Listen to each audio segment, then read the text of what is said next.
Hello friends, IAS Hindi में आप सभी का स्वागत है। आज हम बात करने वाले हैं कि मेंस आंसर राइटिंग कैसे किया जाए। इससे संबंधित बहुत सारे सवाल मेरे से पूछे जाते हैं, खास करके जो न्यू बिगनर्स हैं उन्हें कोई आइडिया नहीं होता कि मेंस आंसर राइटिंग कैसे की जाती है। और जो लोग मेंस लिखते हैं पर उनका मेंस क्लियर नहीं हो पाता, उनके साथ भी ये समस्या होती है कि कहीं ना कहीं वो कुछ तो चूक कर रहे हैं जिसकी वजह से उनका मेंस जो है वो क्लियर नहीं हो पाता है। तो ऐसे बहुत सारे वीडियोस आएंगे जिसमें मैं मेनली मेंस आंसर राइटिंग से संबंधित जो कुछ टिप्स हैं या फिर कुछ जानकारी है उसके बारे में मैं बात करूँगी। आज का जो ये वीडियो है ये डेडिकेटेड है कि इंट्रोडक्शन कैसे लिखा जाए, क्योंकि जो मैक्सिमम क्यूरीज मेरे पास आती है वो इसी से संबंधित आती है कि इंट्रोडक्शन लिखे कैसे। हमें पता है इंट्रोडक्शन लिखना है, बट इसको हम शुरुआत कैसे करें। तो आज मैं इसी पे बात करूँगी। सबसे पहले तो आपको ये समझना होगा कि इंट्रोडक्शन की महत्ता है क्या। अगर हम बीपीएससी की ही बात करें तो बीपीएससी में 4 पेज आपको मिनिमम लिखने होते हैं, आपको लंबे आंसर्स लिखने होते हैं। तो यहाँ पे इंट्रोडक्शन की महत्ता और भी ज़्यादा बढ़ जाती है, क्योंकि आपको एक अच्छा खासा एक पैराग्राफ के लायक आपको इंट्रोडक्शन लिखना होता है। तो यहाँ पे आपके पास चांस भी है, साथ साथ चैलेंज भी है कि आपका इंट्रोडक्शन जो है वो बहुत ही इम्पैक्टफुल, पावरफुल हो। तो इंट्रोडक्शन से संबंधित कुछ चीज़ें हैं जो मैं आपको बताऊंगी। जैसे कि अगर मुझे आपको समझाना हो कि इंट्रोडक्शन का क्या इंपॉर्टेंस है, तो मैं तो बस यही कह सकती हूँ कि इंट्रोडक्शन ऐसे है जैसे कि किसी भी मूवी का ओपनिंग सीन। जितना किसी का मूवी का अगर ओपनिंग सीन बहुत ही ज़्यादा स्ट्रांग है, वो एक ब्रीफ आइडिया दे देता है कि आगे क्या होगा। जैसे कि मैं आपको एग्जांपल देती हूँ, बाहुबली। आपने उसका इंट्रोडक्शन देखा होगा, लगता है ना कि अच्छा ये कुछ है देखने लायक, एक क्यूरियोसिटी लोगों के दिमाग में आती है, एक सेंस ऑफ अर्जेंसी जो है वो क्रिएट होती है, ऑडियंस को वो बांध के रखती है कि अच्छा हमको देखना है इसके आगे क्या होगा। Same goes with introduction. Introduction जो है वो आपको जो रीडर है उसको एक आइडिया देता है कि अच्छा इसके आगे क्या होगा, अगर वो पावरफुल है तो इस तरह से देखिए तो इंट्रोडक्शन बहुत ही इंपॉर्टेंट है। इंट्रोडक्शन की तीन कोई भी इंट्रोडक्शन, कोई भी अच्छा इंट्रोडक्शन जो है, कोई भी इफेक्टिव इंट्रोडक्शन जो है, उसको तीन जो कंडीशंस है, बेसिक कंडीशंस, उसको मीट करना बहुत ज़रूरी है। वो तीन बेसिक कंडीशंस है ये जो मैंने आपके सामने लिखा हुआ है कि पहला तो कोई भी रीडर के दिमाग में ये एक इंटरेस्ट को जनरेट करे।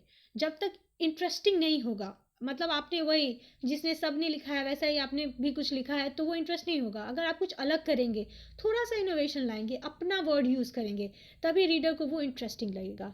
सेकेंड चीज़ कि इंटरेस्ट के चक्कर में ऐसा ना हो कि आप मनगढ़ंत कहानियाँ बनाने लगे। क्वेश्चन जो आपसे पूछ रहा है उससे वो रेलिवेंट होना चाहिए।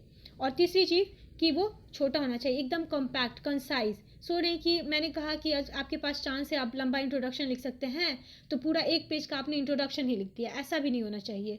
वो बहुत ही कंसाइज, कॉम्पैक्ट, पावरफुल और इम्पैक्टफुल होना चाहिए, जो रीडर है, जो एग्जामिनर है, उसके दिमाग में इंटरेस्ट जनरेट करे, और जो क्वेश्चन है उससे वो रेलिवेंट होना चाहिए। तो तीन बेसिक रिक्वायरमेंट है किसी भी इंट्रोडक्शन की। अब इंट्रोडक्शन लिखे कैसे, ये भी एक सवाल होता है कि मान लिया ये बेसिक रिक्वायरमेंट है तो इसको हम करेंगे कैसे। तो देखिए कुछ मेथड्स हैं जिसको आप यूज़ कर सकते हैं, और ये आपको धीरे धीरे प्रैक्टिस से ही आएगा। और हाँ, एक और चीज़ मेरे दिमाग में अभी आ गई जो मैं आपको बता दूँ। मैंने देखा है बहुत सारी कॉपीज़ में कि इंट्रोडक्शन लिखने से पहले वो कॉपी में इंट्रोडक्शन लिख देते हैं कि यहाँ से उन्होंने आंसर बिगन किया तो यहाँ पे ये इंट्रो लिख देंगे, उसके बाद ये इंट्रोडक्शन देंगे। उसी तरह कंक्लूजन लिखने के ऊपर कंक्लूजन लिखेंगे। ऐसे नहीं होता। आपने बिगिनिंग के जो पैराग्राफ है ये वेल नोन फैक्ट है कि वो इंट्रोडक्शन ही है आपका, और लास्ट का जो है वो कंक्लूजन ही है। आपको उसको एग्जामिनर को बताने की नहीं ज़रूरत कि ये मैंने इंट्रोडक्शन लिखा है, ये मैंने कंक्लूजन लिखा है। तो ऐसी गलती आप एग्ज़ाम में ना करें। तो सबसे पहले हम बात करते हैं कि इंट्रोडक्शन क्या लिखे। तो एक जो तरीका है इंट्रोडक्शन लिखने का है वो है कि आप एक छोटी सी कहानी जो है वो बना सकते हैं, क्योंकि कोई भी ह्यूमन, कोई भी इंसान का जो फंडामेंटल साइकोलॉजिकल प्रिंसिपल ये है कि कहानियों से वो फैसिनेट होता है। तो जो कैरेक्टर्स आप क्रिएट करते हो उसको आप फिक्शनल नाम दे, एक क्वेश्चन से रिलेटेड आप एक कहानी को बुने, ताकि मैं आपको अगर एग्जांपल दूँ, जैसे कि मान के चलिए आपसे सवाल पूछा health care reform in India, स्वास्थ्य व्यवस्था से संबंधित। तो आप एक कोई कैरेक्टर उठा लो किसी भी गांव का, और ये बता दो कि किस तरह से प्राइमरी हेल्थ सेंटर से उसको नेग्लेक्ट किया गया, किस तरह से प्राइवेट क्लिनिक ने उसको मिसगाइड करा, किस तरह से जो लोकल मेडिकल स्टोर है उसने उसको लूट लिया।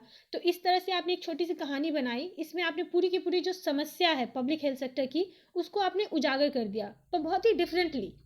समझ रहे हैं आप। तो इससे क्या होता है ना कि जो एग्जामिनर है उसके दिमाग में क्या हुआ, इंटरेस्ट हुआ कि हाँ ये जो स्टूडेंट है इसने कुछ अलग ट्राई किया है।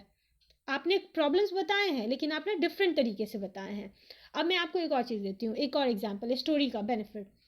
जैसे कि मान के चलिए आपसे सवाल पूछा कि cyber space is the new battlefield, ठीक है?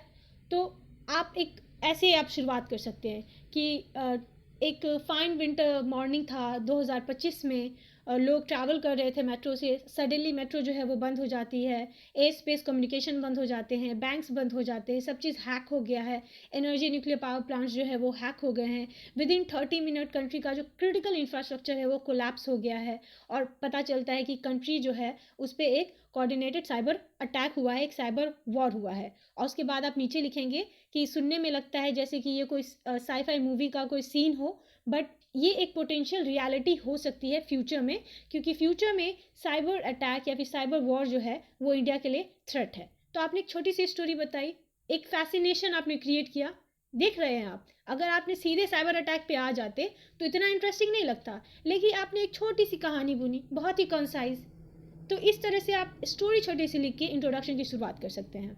अब मैं आपको दूसरा तरीका बताती हूँ। आपको एक एनेक्डोट जो है उसको आप नरेट कर सकते हैं। अब ये क्या होता है, मान के चलिए कि आपके लाइफ में कोई इंसिडेंट हुआ, या फिर आपने कोई न्यूज़पेपर में कोई स्टोरी पढ़ी थी, किसी बुक में आपने स्टोरी पढ़ी थी, कोई हिस्टोरिकल कुछ भी। तो अगर वो क्वेश्चन से मैच करता है, मतलब क्वेश्चन से अगर वो रेलेवेंट है, तो आप उसको वहाँ पे लिख सकते हैं। बट यहाँ पे एक प्रिकॉशन बरतने की ज़रूरत है कि अगर आप एनेक्डोट लिख रहे हैं तो कुछ फेमस इंसिडेंट होना चाहिए जिसके बारे में एग्जामिनर को भी मालूम हो, ऐसा कुछ फेमस। सो नहीं कि पता नहीं कहाँ से आपने कोई कहानी बुन के लाई है कि एग्जामिनर को भी लगेगा ये कब हुआ था, ऐसा नहीं। अब मैं आपको इसको लेके अगर एग्जाम्पल दूँ, जैसे कि आपसे क्वेश्चन पूछा वुमेन एम्पावरमेंट पे या फिर जेंडर जस्टिस पे, तो आप जो है इसको शुरुआत कर सकते हैं निर्भया एपिसोड से, या फिर पीवी सिंधु का जो बैडमिंटन में जो टॉप पोजीशन पे पहुंची है तो वुमेन एम्पावरमेंट। तो ये क्या हुआ, आपने एक एनेक्डोट को नरेट किया, और फेमस एनेक्डोट को नरेट किया जो एग्जामिनर को भी पता ही होगा, ठीक है? अब हम तीसरी चीज़ बात करते हैं कि जो स्टार्ट है आपके इंट्रोडक्शन का, उसको आप किसी स्टैट को डेटा से शुरुआत कर सकते हैं। जैसे कि अगर हेल्थ केयर से ही संबंधित सवाल है, या फिर इन्वायरमेंट से ही संबंधित सवाल है, अगर आपको डेटा मालूम है जैसे कि 1 million plants and animal species are on verge of extinction, तो आप रिपोर्ट कर सकते हैं कि इस रिपोर्ट में के मुताबिक इतने परसेंट जो प्लांट्स और एनिमल है वो एक्सटिंक्शन के कगार पे हैं। या फिर नीति आयोग की रिपोर्ट के मुताबिक 70% ऑफ द पीपल के पास इंडिया में इंश्योरेंस नहीं है। तो अगर आप स्टैट लिखते हैं तो वो भी एक इम्पैक्टफुल लगता है कि हाँ इस इंसान के पास नॉलेज है, इसने बहुत सारी चीज़ें पढ़ी है। तो आप ये भी एक तरीका है जिससे आप शुरुआत कर सकते हैं। चौथा तरीका जो है कि आप सवाल पूछ सकते हैं, एक क्वेश्चन पूछ के आप अपना इंट्रोडक्शन जो है वो शुरू कर सकते हैं। जैसे कि अगर वुमेन एम्पावरमेंट ही है तो आप ऐसे कह सकते हैं कि what is women empowerment question mark, and then आप उसको डिफाइन कर सकते हैं। आपने क्वेश्चन पूछा और उसके बाद आपने उसको अपना जो आंसर है उसको लिखा, लाइक फेमिनिज्म है तो आप कर सकते हैं we often wonder what is feminism. तो इस तरह से जो क्वेश्चन पूछने के तरीके में भी आप अपने इंट्रोडक्शन की शुरुआत कर सकते हैं। ये थोड़ा सा डिफरेंट होगा क्योंकि सारे लोग ऐसे नहीं आंसर लिखते हैं। एक और चीज़ है कि जो आंसर की जो शुरुआत है वो आप किसी को कोट करके कर सकते हैं, किसी पोएम को या फिर किसी फेमस पर्सनालिटी को। जैसे कि अभी 65th में इन्होंने कोरोना से संबंधित सवाल पूछा था, कोविड-19 से। तो आप जो है वो कर सकते हैं क्या, जो जैसे कि हमारे प्रधानमंत्री ने कहा था कि आपदा को अवसर में बदले, तो आप उनके कोट को लिख के आप उसको शुरुआत कर सकते थे। तो ये जो कोट होता है उसको आप कंक्लूजन में भी यूज़ कर सकते हैं और इंट्रोडक्शन में भी यूज़ कर सकते हैं। अगेन इसके लिए आपके पास कोट के साथ एक और समस्या है कि आपको एग्जैक्ट वही वर्ड लिखने होंगे जो उस इंसान ने कहा है। अगर आपको लगता है कि एग्जामिनर बेवकूफ़ है या फिर उसको इतना क्या याद होगा, उसने एग्जैक्ट यही वर्ड कहा था कि नहीं कहा था, तो ब्लफ करने की कोशिश ना करें, इससे इंप्रेशन ख़राब होता है। अगर आपको एग्जैक्टली पता है कि ये शब्द इस इंसान ने कहे हैं तो वो इन्वर्टेड कॉमास भी वैसे ही लिखने होते हैं जब आप कोट के साथ अपने इंट्रोडक्शन की शुरुआत करें तो। चौथा चीज़ है कि आपका जो इंट्रोडक्शन है उसको आप एक कॉन्टेक्स्ट जो है वो प्रोवाइड करें। मतलब आप कुछ चीज़ें को लिख रहे हैं तो आप एक किसी भी न्यूज़पेपर की रिपोर्ट है या फिर कोई इंडेसेस है, वहाँ से आप उसको अटैच कर सकते हैं, या फिर कुछ करंट में कुछ हुआ है आप उससे अटैच कर सकते हैं। लाइक फॉर एग्जांपल आपको फार्मर क्राइसिस से सवाल पूछा, तो वहाँ पे आपको फार्म बिल नहीं है कहीं पे भी, लेकिन आप उसको उससे ऐड करके करंट अफेयर से कॉन्टेक्स्ट आप दे सकते हैं। तो ये होता है, इसके लिए presence of mind, knowledge, and उस एग्ज़ाम हॉल में जब आपके पास बहुत ज़्यादा प्रेशर है ये मेनली है कि आप जितना लिखेंगे ना वैसे वैसे आपको ये सारी चीज़ें आएँगी। क्योंकि ज्ञान देने को तो मैं बहुत दे दूँ, लेकिन अगर आपने प्रैक्टिस नहीं करी तो उसका कोई मतलब नहीं होता। इसलिए practice is must. And last thing है कि अगर आपसे कोई सवाल पूछ रहा है तो बेसिक सबसे अच्छा चीज़ है, अगर आपको कुछ नहीं जो मैंने पहले आपको बताई आपको लगता है ये सब बहुत टफ है, बस ये चीज़ याद रखें। उस क्वेश्चन का कोई एक टर्म पकड़ लें और उसको आप डिफाइन कर दें। जैसे कि कोई सवाल है उसमें आपको एक टर्म मिल गया, राइट टू प्राइवेसी, तो आप उस टर्म को पकड़ें और उसी को आप डिफाइन कर दें कि राइट टू प्राइवेसी होता क्या है। आपसे सवाल पूछा है वुमेन एम्पावरमेंट, आप ये टर्म पकड़ें और इसको आप डिफाइन कर दें। अगर आपको इंट्रोडक्शन में कुछ नहीं समझ में आया जो मैंने आपको पहले बताया, तो आप अपने क्वेश्चन के किसी एक टर्म को पकड़ें जिसको आप डिफाइन कर सकते हैं और उसके बाद आप इंट्रोडक्शन लिखना शुरू करें। ठीक है?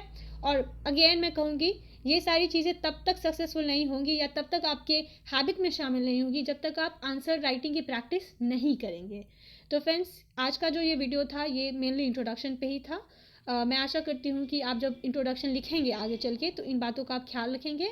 And one more thing, practice is must. ज़्यादा से ज़्यादा आंसर लिखने का प्रयास करें। नेक्स्ट वीडियो जो है, जो मेरी कोशिश होगी कि बॉडी पार्ट का जो पार्ट होता है आंसर राइटिंग का, मैं उस पर लेके आऊँगी। तब तक के लिए थैंक यू।